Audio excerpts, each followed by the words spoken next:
Hello there, and welcome to this tutorial on how to fix a leaking showerhead.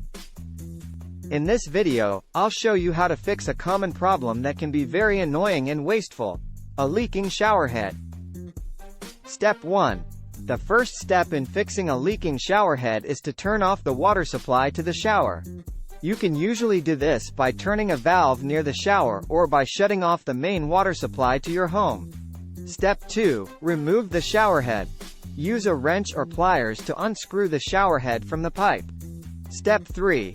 Once the showerhead is removed, inspect the washer inside the showerhead for any signs of wear or damage. Step 4. If the washer is not the problem, inspect the threads on the showerhead and pipe for any signs of damage or debris. Use a brush or cloth to clean the threads, and then apply plumber's tape to the threads to create a tight seal. Step 5. Finally, reattach the showerhead to the pipe and turn the water supply back on. That's it. Your showerhead should now be leak-free and working properly.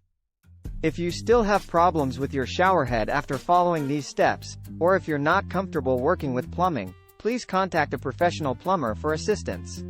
Thank you for watching, and I hope this tutorial was helpful.